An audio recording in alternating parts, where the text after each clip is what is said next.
My beloved child, stop right where you are. I know what you are fighting.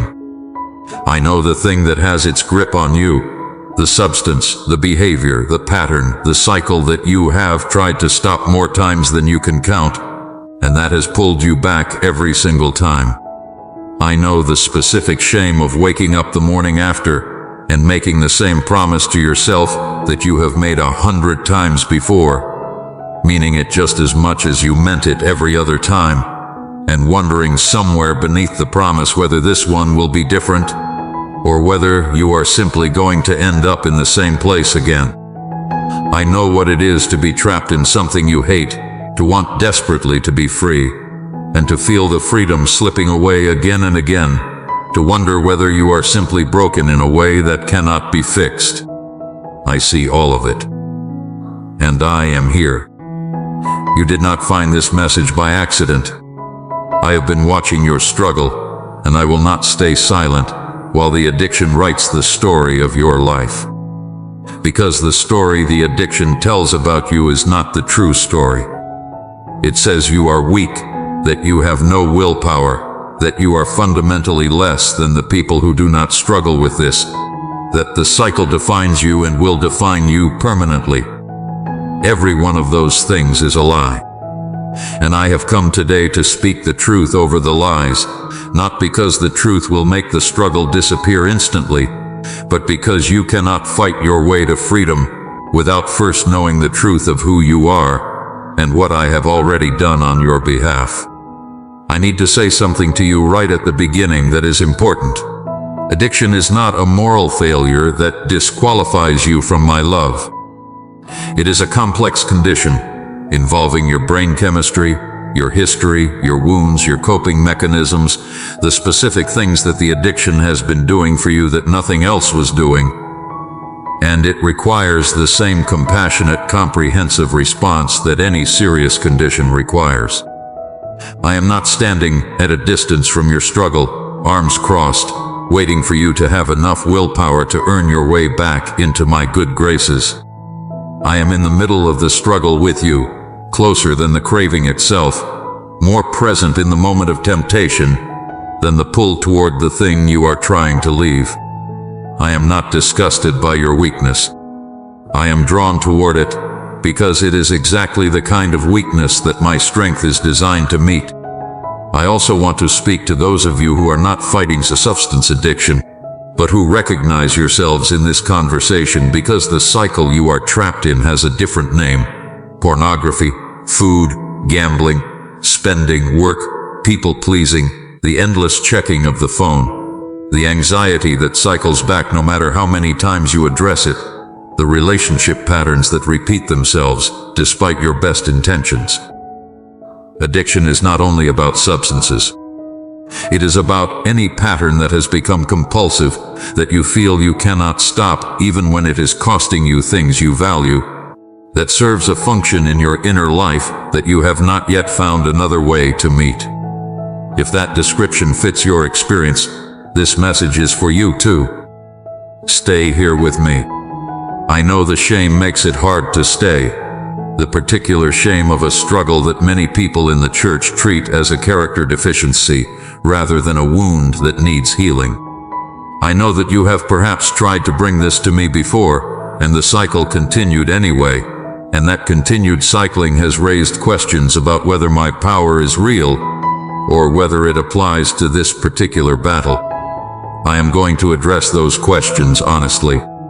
But first, I need you to stay. Because what I have to say to you about who you are, and what is possible and what I have already done, has the potential to change the ground beneath this battle. And that change has to start with you, hearing the truth about yourself, from the only voice that speaks truth, from a position of complete knowledge and complete love. My child, I want to speak honestly about the nature of addiction, in a way that may be different from what you have heard before, because understanding the full picture of what is happening is part of finding the path through it. Addiction is not simply a bad habit with sufficient motivation to overcome. It is a complex response to something real, a way your mind and body have found to meet a genuine need, however destructive the way of meeting it has become. And to be free from it, you need to understand not just what it is costing you, but what it has been doing for you. Because until the underlying need is addressed, removing the addiction without replacing what it provided simply creates a hole that something else will eventually fill. What does the addiction do for you? It provides relief, temporary, imperfect, increasingly costly relief from something that has been painful and overwhelming. Stress, anxiety, loneliness, boredom, emotional pain that has no other outlet, memories that surface without warning, feelings that have no other container. The addiction provides a fast and reliable way to interrupt the experience of these things, to create a chemical or behavioral shift that gives a moment of escape from what is otherwise inescapable. I am not describing this to excuse the addiction. I am describing it because the relief it provides is real, and because genuine freedom requires finding other ways to address the pain that the addiction has been medicating, not simply removing the medication and expecting the pain to manage itself. What is the addiction costing you? More than the obvious things. More than the financial cost, more than the physical health consequences, more than the relational damage, though all of those are real and significant. The addiction is costing you the life you were made for. Every moment in the cycle is a moment not available for the purpose, the relationships, the growth, the genuine joy that I have placed in your story. The addiction has become the organizing principle of your existence in a way that crowds out everything else, not always visibly, but comprehensively. The mental energy consumed by the craving, the planning, the using, the shame, the recovery, the next craving, is energy that was meant for other things. And the life you are living in the grip of the cycle is a diminished version of the life available to you on the other side of it. I also want to speak to the specific way that addiction interacts with the wounds that preceded it. For most people, the addiction did not begin randomly. It began in response to something, a pain that needed numbing, a deficit that needed filling, a wound that needed covering, the childhood that was not safe, the loss that was not grieved, the trauma that was never processed, the loneliness that was never addressed, the shame that was never healed. These wounds did not cause the addiction in a simple mechanistic way, but they created the conditions in which the addiction became the most available solution. And long-term freedom from addiction almost always else involves going back to those underlying wounds and bringing them to me for the healing that the addiction was always an imperfect substitute for. I want to speak to the specific experience of the cycle, the loop of craving, giving in, temporary relief, shame, resolution, craving again, because I know how demoralizing it is to be caught in it. Each time the cycle repeats, the shame deepens and the belief that freedom is possible weakens. The resolution made in the aftermath of one episode feels genuine and motivated, and then the craving returns and the resolution does not hold, and the failure adds to the accumulation of evidence that freedom is simply not available to you. I want to speak directly to that accumulation of evidence and tell you something important. The number of times the cycle has repeated does not determine whether freedom is possible. It only determines how much help you need. And the help I provide is not limited by the number of previous failures. I want to speak to the specific lies that addiction plants and maintains, because the addiction is not just a physical or psychological phenomenon. It is a spiritual battle, and it is fought with words, the specific, targeted accusations that keep you in the cycle by keeping you from the truth that would set you free. The first lie is that you are uniquely and permanently broken, that other people struggle with things and overcome them, but your particular struggle is different, more deeply rooted, more chemically entrenched, more fundamentally a part of who you are, in a way that makes freedom possible for others but not for you.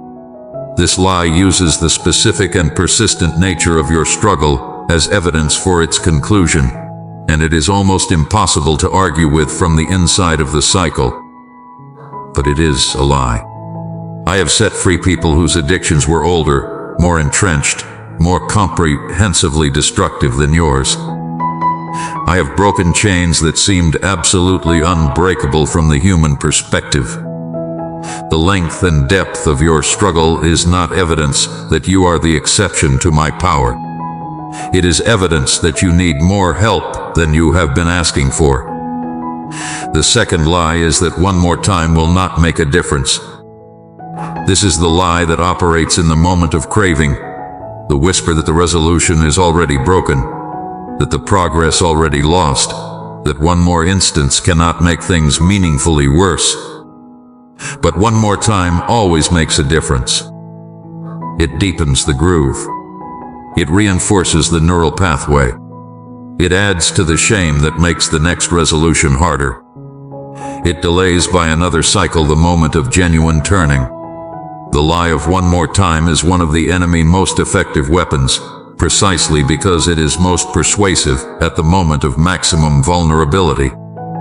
In that moment, I am asking you to do the hardest possible thing, to hear the lie for what it is, and to reach for me instead. The third lie is that you cannot tell anyone, that the addiction must remain secret, that exposure would mean loss of everything you most value: relationships, reputation, community, the version of yourself that others see.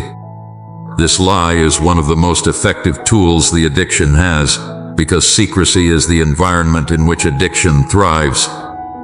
Light is the enemy of addiction. Community is the enemy of addiction. Accountability is the enemy of addiction. And the shame that keeps the secret is the shame that keeps the cycle going. I am not asking you to make a public announcement. I am asking you to tell one person the truth, a counselor, a trusted friend, a recovery community, me in genuine prayer rather than performed prayer.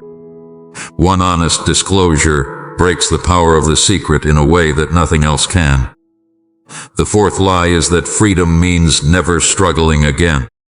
That the goal is a state in which the craving is simply gone, in which the pull no longer exists, in which the battle is over, and you are permanently on the other side of it. This definition of freedom sets up a standard that most people in recovery never reach, and the continuing presence of struggle is then interpreted as evidence that genuine freedom has not been achieved. But freedom is not the absence of the craving. Freedom is the capacity to choose differently in the presence of the craving. Freedom is the accumulation of choices made against the pull, which over time creates a new pattern, a new normal, a new version of yourself that is genuinely different from the person in the grip of the cycle. The struggle may continue for a long time. Freedom is not the end of the struggle. It is a different relationship with it. The fifth lie is that I am disappointed in you for being in this struggle. That every time you fall, I look at you with disgust or frustration or diminished expectation, that my love is conditional on your progress, and that the repeated failures have depleted my patience.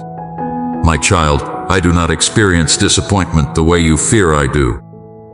I see the struggle with complete understanding of everything that has contributed to it.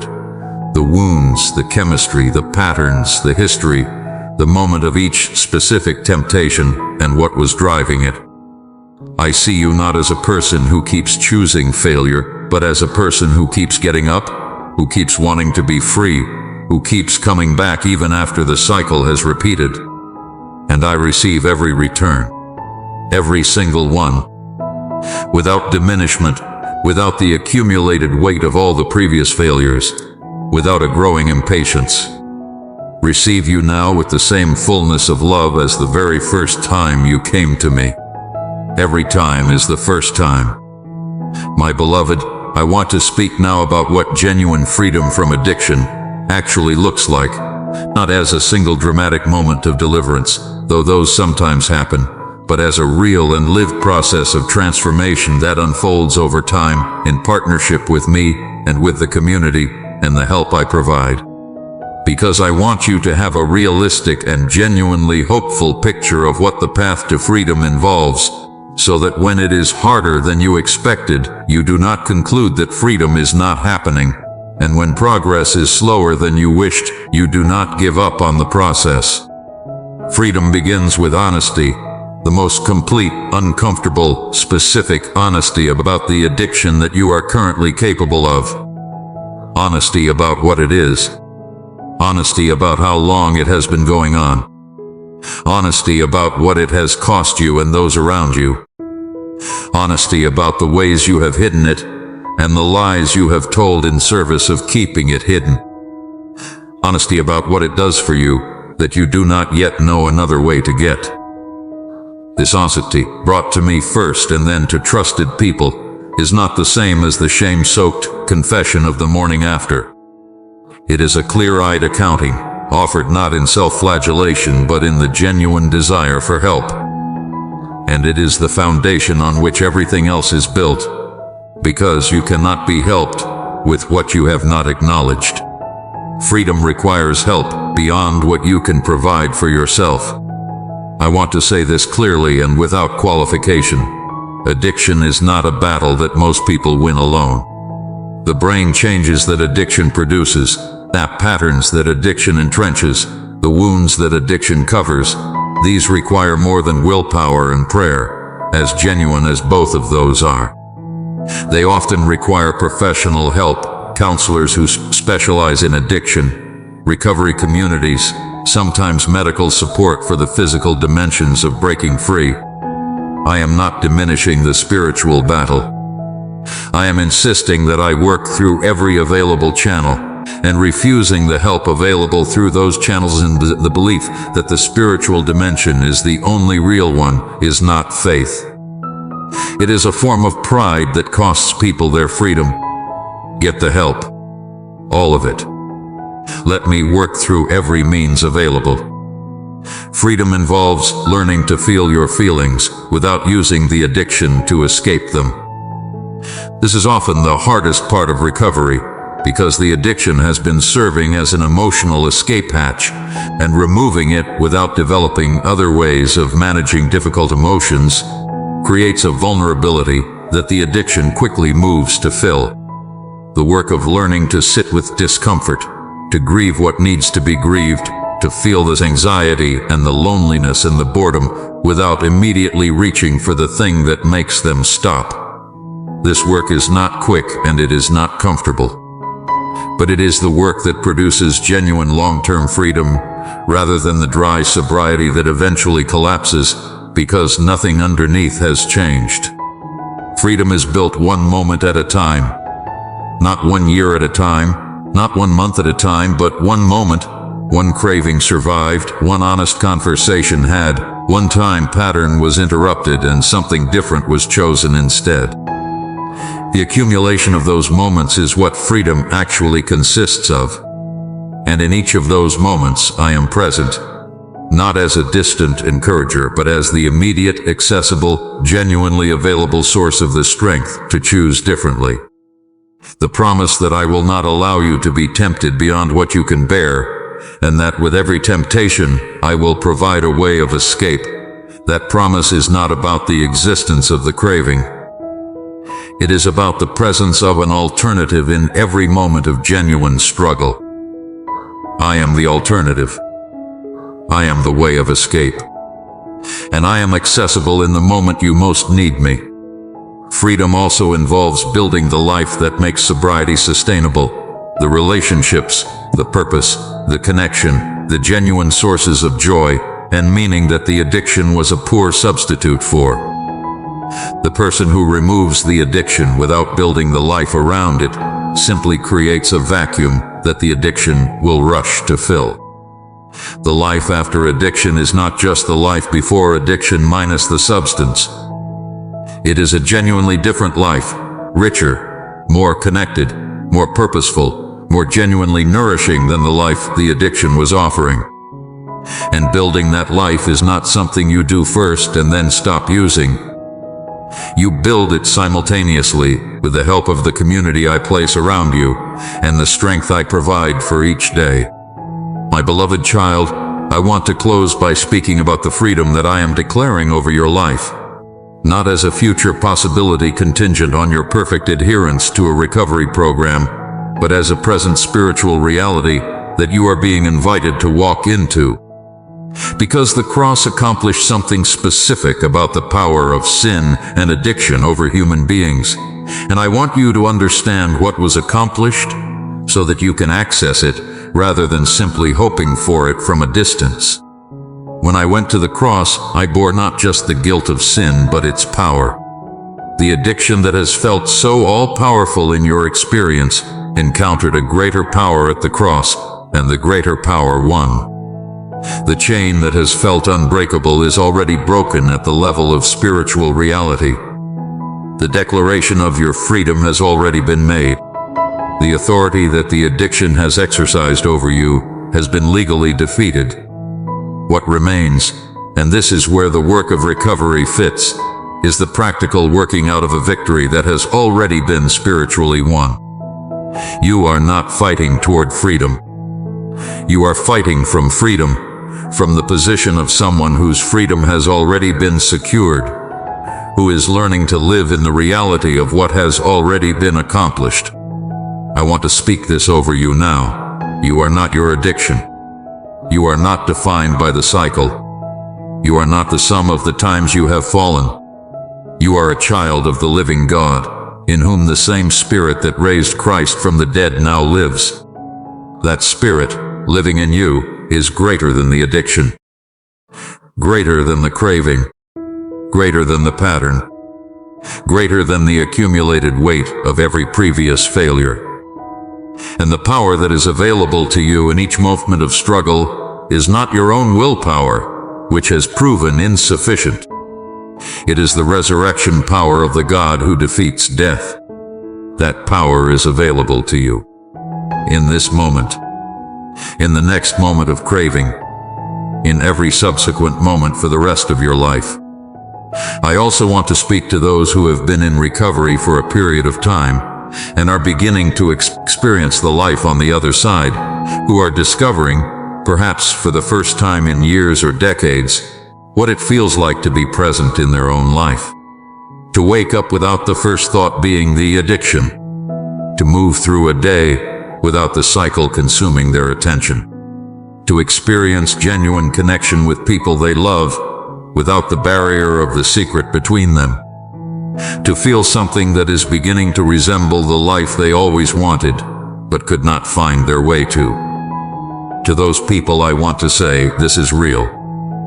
This is what I intended. And it gets better.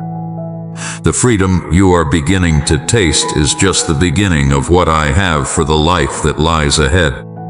And to those who are not yet there, who are still in the cycle, who may have just come out of another episode, who are reading this in the specific shame of the morning after, I want to say, this moment is not the end. This is the moment to reach for help in a way you have not reached before. To make the call you have been avoiding. To tell the person you have been hiding this from. To find the community that has been where you are and come out the other side. To bring the real thing, not the performance of recovery but the genuine cry for freedom, before me in the most honest prayer you have ever prayed. Because I am here in this moment. I am not disgusted. I am not impatient. I am the Father running toward you, and the distance between where you are and the freedom I have for you is shorter than it has ever been. The chain is broken, my child. It was broken 2,000 years ago, and the victory that was won then is available to you now. You do not have to stay in the cycle. You were not made for the cycle. You were made for freedom, the full, genuine, lived freedom of a person who is no longer ruled by what once ruled them, who can look back at the grip the addiction once had and see it clearly for what it was, and who lives in the unashamed, unburdened, fully present life that I always intended for you. That life is not a fantasy. It is a real destination, and the road to it begins in this moment, with whatever step toward freedom you can take right now, however small. Take it. and trust that I am walking every step of that road with you, from this moment until the day the freedom is so complete that the chain is not just broken, but forgotten.